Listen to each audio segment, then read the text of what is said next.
d'abord. Toboyi Milveste Toboyi na entreprise la biso. Papa Lobaki, le peuple d'abord. D'abord. Président. Papa Lobaki, président. Papa Lobaki, le peuple d'abord. Président. Papa Lobaki, le peuple d'abord. Tous les agents de RVA, Toboyi contrat ya Milveste.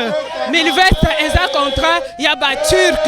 Ba ye pour basa l'aéroport ya Ndjili comme ça ba agent ya RVA basa la ba chômeur ba kenda na chômage. Yango na toye lelo ko beta mbela et pas mu conseil ya mboka que Toboyi contrat oyo ya Milveste parce que ekosenga ke to kenda na chômage biso bana na biso nyonso tozala ba chômeur. Yango na lelo toye ko beta mbela que Toboyi contrat oyo ya Milveste. Toboyi Milveste. Toboyi Milveste. Toboyi Milveste. Toboyi Milveste. Ah, na iska oyo, c'est parce que l'entreprise na biso RVA est en danger. Alors, biso agent RVA, toye ko réclamer ko senge pas na mokonzi. Il est de père et de mère. À se rappeler, maloba papa Tshisekedi alobaka, le peuple d'abord. Yango toye pas na mokonzi parce que lokola makambo ezali ko kende boye, solution na biso ezaka pas na ye moko mokonzi. Yango toye pas na ye en tant que père, garant de la nation, azwa solution na problème oyo. Parce que contrat oyo entreprise oyo ye ko bebisa boîte na biso RVA. Continue bato na chômage alors que président aza ko bunda pour que ba créer ba emploi. Yango na to senge pa na mokonzi ayoka biso atala na likambo oyo pour que ait sa solution parce que il est de père et de mère. Vraiment nous avons confiance à lui. Il est de père et de mère. Et là comme Susu RVA et sa frontière comment ba ko pesa espace aérien na ba paya ba diriger mboka et en tout cas il faut se battre. Et ça la carte nulle part au monde aéroport espace aérien bakoki kopesa yango na bapayate esengeli ezala gérer toujours na bana mboka yango wana toye pa na mokonzi koyebisa ye makambo oyo soki ayebaki te ayeba yango apartir lelo eke non eza na bato moko basi bamibongisi pour ke baleka na koteka espace aérien na biso me tokopermettre yango te toye pa na mokonzi pour ke apesa biso solution.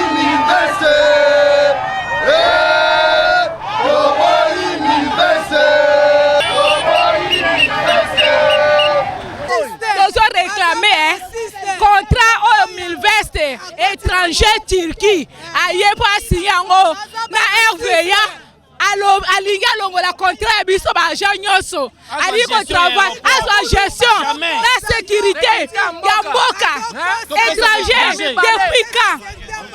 étranger depuis quand azwa sécurité ya mboka na biso toko ko teka yango boye te baso ya kosuba mboka biso kala pete boye na ba ministre lokoso ya mbongo banika ka bateka mboka to lingi yango te papa musana biso pe to boye kende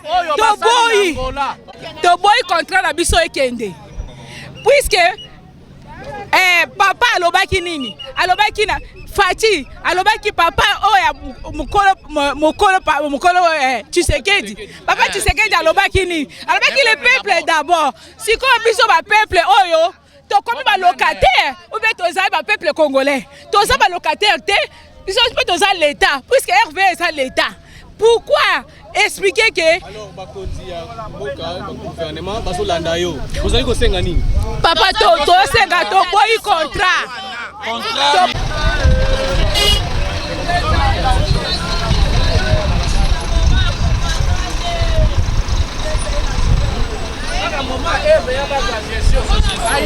awa komo na ngai ndeko Guillaume Kaswatuka Kabemba nazali président ya délégation syndicale nationale na RVA toye awa pona kotika memo na biso et pas président de la République pona nini memo oyo ezali na oetali contrat ya construction et modernisation ya aéroport ya Ndjili ya solo ba agent RVA bakosepela mingi soki aéroport ya Njili etongami ekomi sika.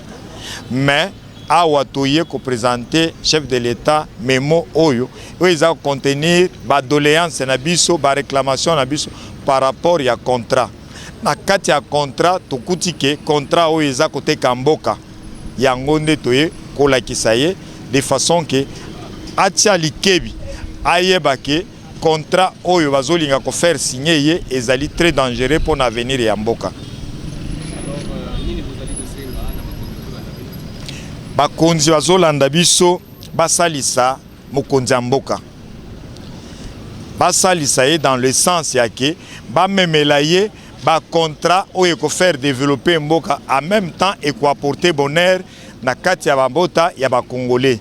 Mais contrat ya modèle oyo te. Contrat oyo ezobomande avenir ya ba congolais. En même temps eza contrat eza ko exposer mboka parce que ezoteka mindelo na biso na niveau ya ba frontière na ba aéroport. Yango nde to maloba totindi son excellence président Félix Tshisekedi.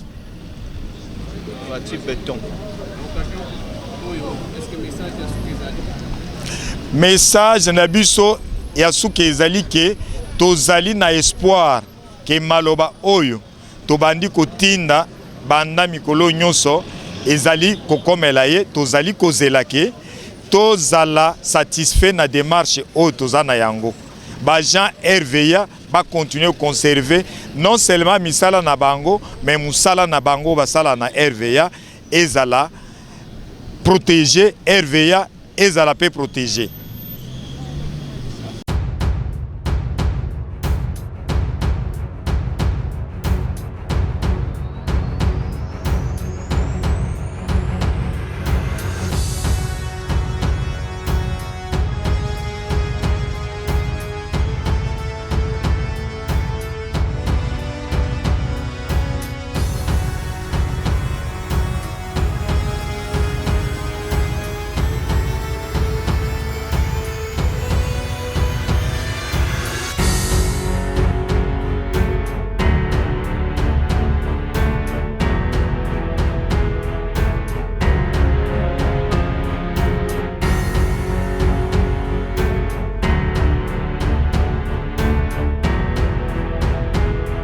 Nous venons ensemble avec notre délégation syndicale manifester notre mécontentement suite au contrat que le gouvernement veut conclure avec une société turque dénommée Milvest.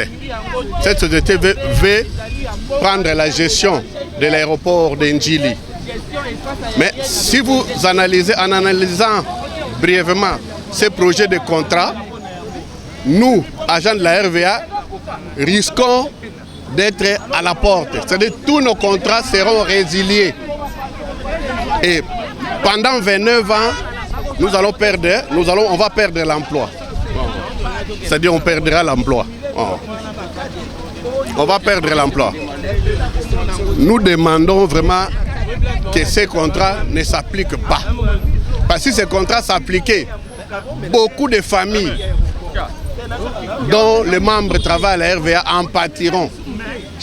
Agent Moko, a représenté au moins famille naïe. Je vois 5 000, 4 000 et quelques de travailleurs. Mais ça n'a pas ici là.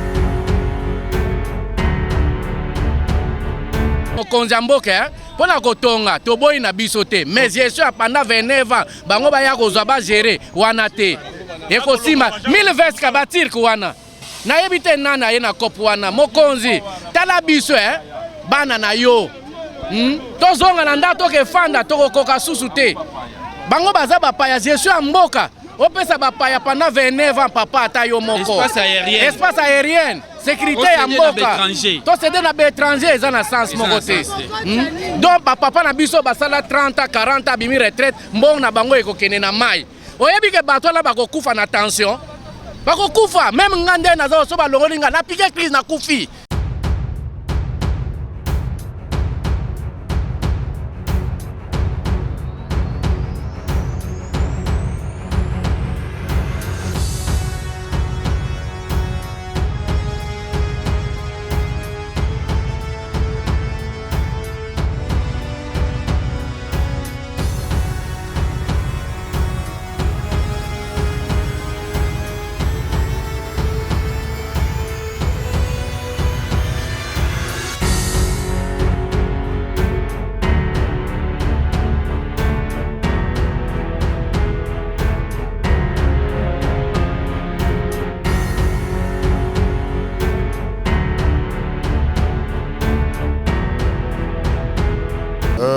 Ici, les agents RVA, conduits par l'intersyndical, sont venus présenter leur réclamation, doléance auprès du chef de l'État pour qu'il puisse comprendre et aussi pénétrer les mémos que les agents RVA lui ont adressés en date du 10 novembre contenant les préoccupations par rapport au projet de la construction du nouveau aéroport de Njili. Voilà. Dans les mémos, nous ne réclamons pas, mais ici, nous décrions les injustices qu'il y a dans ces contrats. La non prise en compte de besoins du personnel de la RVA. Le fait que ces contrats exposent leur avenir en résiliant les contrats dûment signés avec la RVA au détriment, au profit de 1000 vestes qui vient pour conquérir le marché sur notre plateforme aéroportuaire.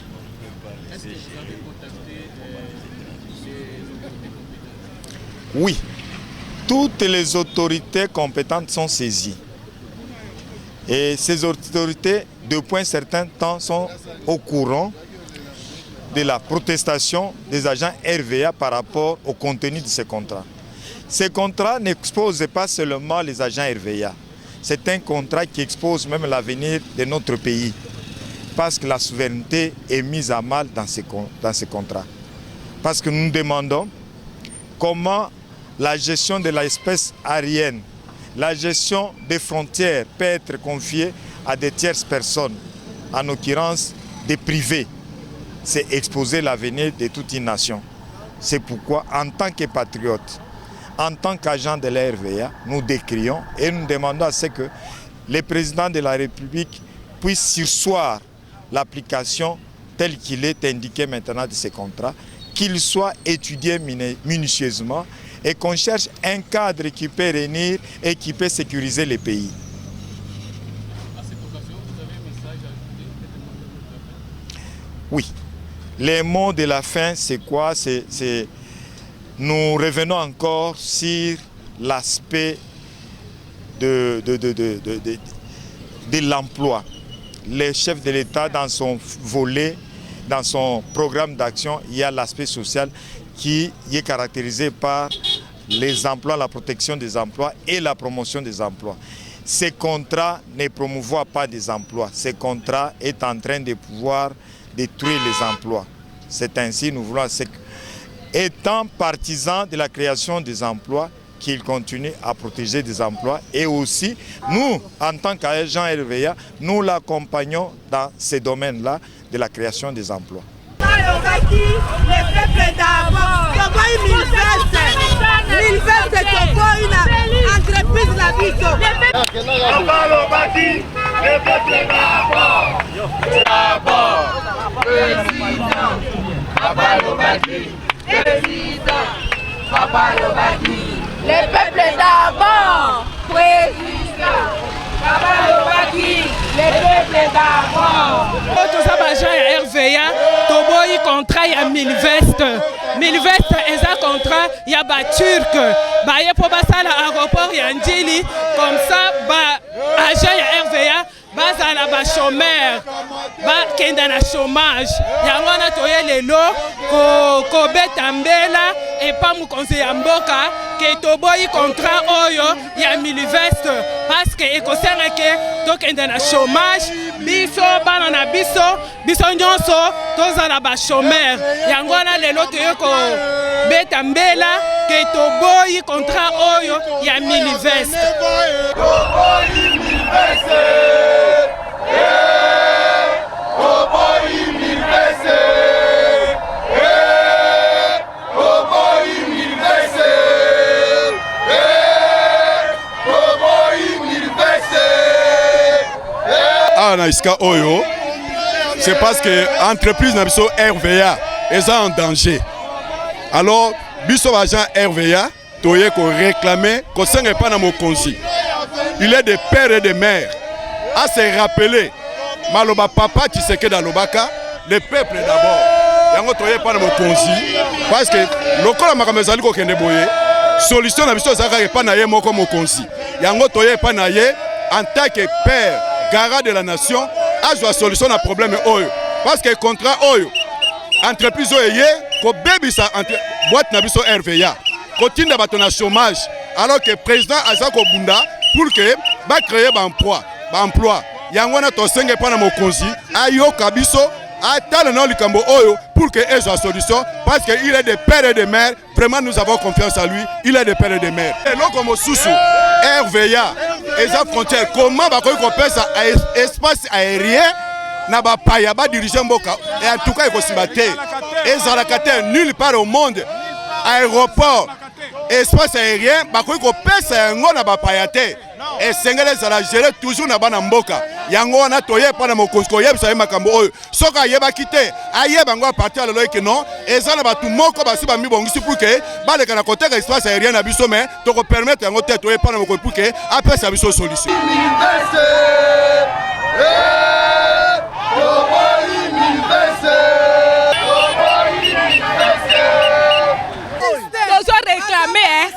Contrat au Milvest étranger Turquie aye pas signé ngo na RVA alinga longo la contrat biso ba agent nyoso ali ko travail à la gestion la sécurité ya mboka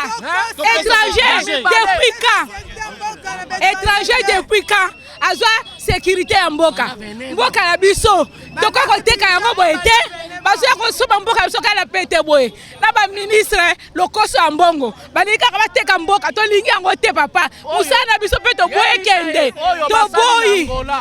to boy contrat na biso ekende puisque papa alobaki nini alobaki na Fati alobaki papa oya mukolo Tshisekedi papa Tshisekedi alobaki ni alobaki le peuple d'abord siko biso ba peuple oyo to komi ba locataire ou bien to za ba peuple congolais to za ba locataire te biso peut to za l'état puisque RVA c'est l'état. Pourquoi expliquer que alors bakonzi ya mboka gouvernement bazolanda yo bozali kosenga nini papa to senga to boyi contrat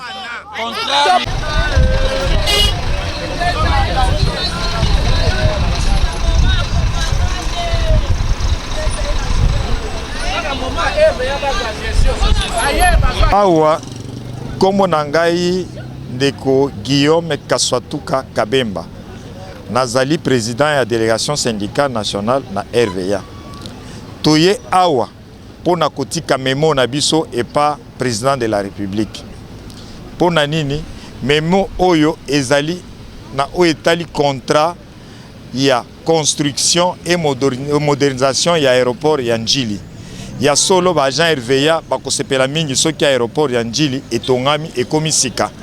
Mais awa toye ko présenter chef de l'État memo oyo eza contenir ba doléance na biso ba réclamation na biso par rapport ya contrat. Na kati ya contrat tokuti ke contrat oyo eza koteka mboka yango nde toye kolakisa ye de façon que atia likebi ayeba ke contrat oyo bazolinga ko faire signer ye ezali très dangereux pour l'avenir ya mboka. Bakonzi bazolanda biso basalisa mokonzi ya mboka. Basalisa ye dans le sens ya ke bamemela ye ba contrat oyo ko faire développer mboka en même temps et ko apporter bonheur na kati ya bambota ya ba Congolais. Mais contrat ya modèle oyo te. Contrat oyo ezobomande avenir ya ba Congolais. En même temps, eza contrat eza ko exposer mboka parce que ezoteka mindelo na biso na niveau ya ba frontière na ba aéroport. Yango nde to maloba totindi son excellence président Félix Tshisekedi.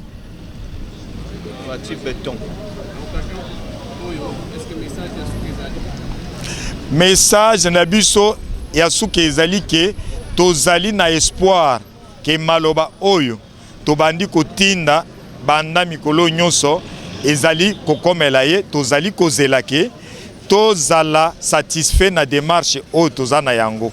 Ba Jean RVA ba continuer conserver non seulement misala na bango mais musala na bango basala na RVA ezala protéger RVA ezala pe protéger.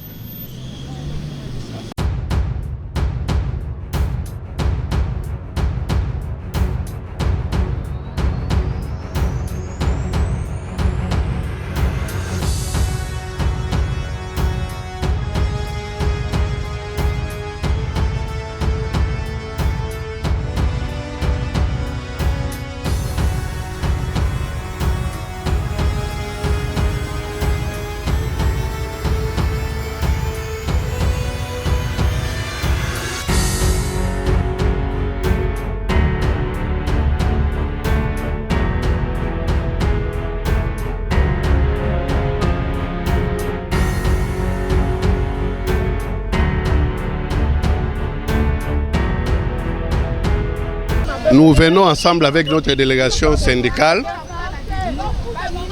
manifester notre mécontentement suite au contrat que le gouvernement veut conclure avec une société turque dénommée Milvest. Cette société veut prendre la gestion de l'aéroport d'Njili.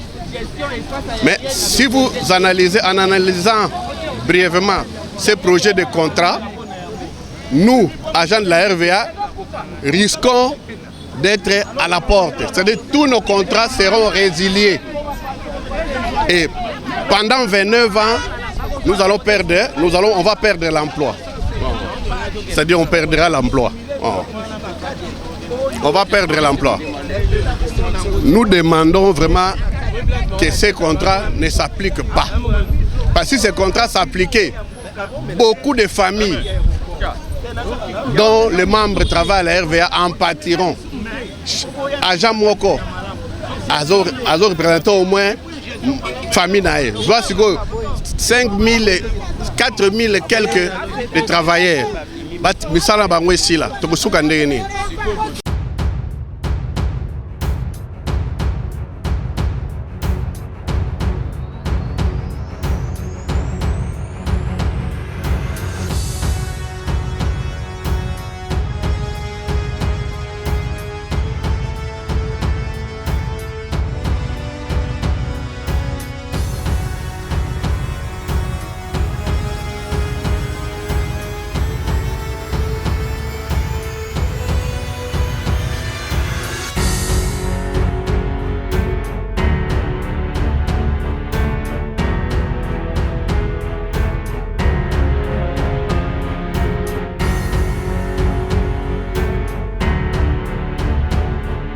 Konzamboke pona kotonga toboyi na biso te mais gestion pendant 29 ans bango baya kozwa ba gérer wana te ekosima 1000 veste ka batirke wana nayebi te nani aye na kope wana mokonzi tala biso bana na yo tozonga na ndako tokefanda tokokoka susu te bango baza bapaya gestion ya mboka opesa bapaya pendant 29 ans papa ata yo moko espace aérienne sécurité ya mboka tosede na baétranger eza na sens moko te donc bapapa na biso basala 30 40 abimi retraite mbongo na bango ekokende na mai oyebi ke bato wana bakokufa na tension bakokufa meme nga nde naza so balongoli nga napike crise nakufi.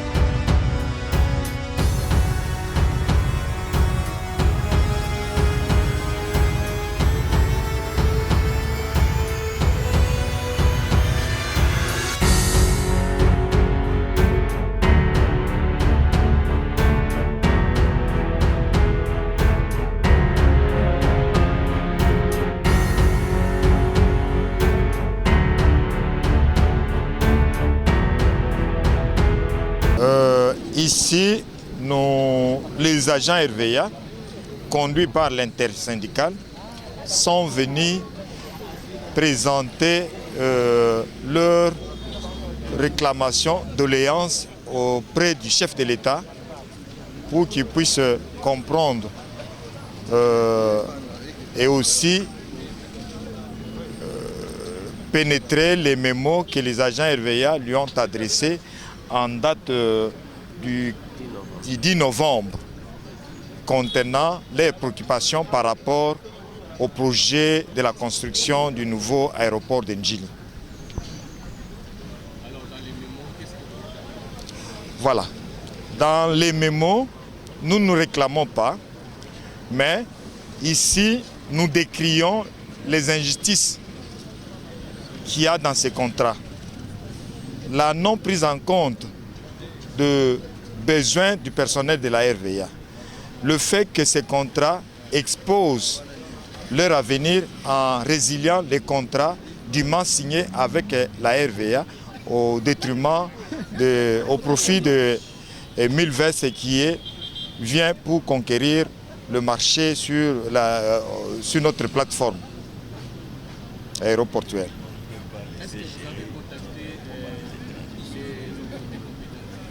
Oui, toutes les autorités compétentes sont saisies. Et ces autorités, depuis un certain temps, sont au courant de la protestation des agents RVA par rapport au contenu de ces contrats. Ces contrats n'exposent pas seulement les agents RVA. C'est un contrat qui expose même l'avenir de notre pays. Parce que la souveraineté est mise à mal dans ces contrats. Parce que nous nous demandons comment la gestion de l'espèce aérienne, la gestion des frontières peut être confiée à des tierces personnes, en l'occurrence des privés. C'est exposer l'avenir de toute une nation. C'est pourquoi, en tant que patriotes, en tant qu'agents de la RVA, nous décrions et nous demandons à ce que les présidents de la République puissent surseoir l'application telle qu'il est indiqué maintenant de ces contrats, qu'ils soient étudiés minutieusement et qu'on cherche un cadre qui peut réunir et qui peut sécuriser les pays. À cette occasion, vous avez un message à ajouter? Oui. Les mots de la fin, c'est quoi? Nous revenons encore sur l'aspect de l'emploi. Le chef de l'État, dans son volet, dans son programme d'action, il y a l'aspect social qui est caractérisé par les emplois, la protection des emplois et la promotion des emplois. Ces contrats ne promouvoient pas des emplois. Ces contrats est en train de pouvoir détruire les emplois. C'est ainsi, nous voulons, étant partisans de la création des emplois, qu'ils continuent à protéger des emplois. Et aussi, nous, en tant qu'agents RVA, nous l'accompagnons dans ces domaines-là de la création des emplois. Baki, les peuples d'abord. Toboy Milveste. Milveste Toboy na entreprise la biso. Papa Baki, les peuples d'abord. D'abord. Président. Papa Baki. Président. Papa Baki. Les peuples d'abord. Président. Papa Baki. Les peuples d'abord. Africa cool, et abena cool, Africa cool, abena cool, le quoi cool matopi. Après toujours, après toujours, après c'est bon. Et ça chaîne est bien, et puis vous êtes très rapide.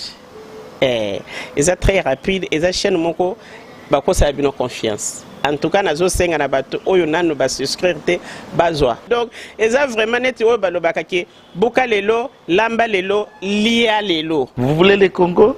Pour que le Congo devienne cool, pour suivre les cool analyses, alors revenez et abonnez-vous massivement. Bobozana Moana, massivement. L'Afrique cool donne l'information en temps réel et en temps chirurgical. Si tu ne suis pas, tu as la crise cardiaque. Qu'est-ce que tu penses de l'Afrique cool? C'est pépélé. Africa Cool, c'est la destination de prédilection pour une communication optimale. Longo Dianabino Mama. Africa Cool Télévision est une chaîne qui est en train de réunir toutes les tendances. Donc les chrétiens s'y retrouvent, les païens s'y retrouvent, les politiciens s'y retrouvent, les femmes ménagères s'y retrouvent. Donc Eza et Loro Bisso, to sepe la ranango, yango chaque fois son aïe na Kinshasa, il faut namona Africa Cool. Et au monde de la chaîne Oeza impartial. Le rôle de Babino, vous méritez le soutien de la population ainsi que des institutions compétentes. Vous placer un petit mot par rapport à la récompense Oyo. Ah, je félicite très sincèrement Africa Cool. Voilà. Je n'avais pas opéré le mauvais choix. Voilà. J'avais recommandé, je me rappelle que je disais que c'était une destination de prédilection pour une communication optimale d'excellence. Voilà. Nazanga Mogote Tala. YouTube yemoko à reconnaître que napona qui m'a bêté. Au moins ba choix to salaka, ba réflexion to salaka. Tikalaka abonné à Africa Cool. Tikala comme ça to partage. Bravo Africa Cool. Merci beaucoup. Bravo Bino, mutubo s'abonner parce que trophée Ezali ya Bino, Ezali partagé. Voilà. Moi je me sens aussi copropriétaire, il y a prix Oyo. Voilà. Bravo Africa Cool. Merci beaucoup.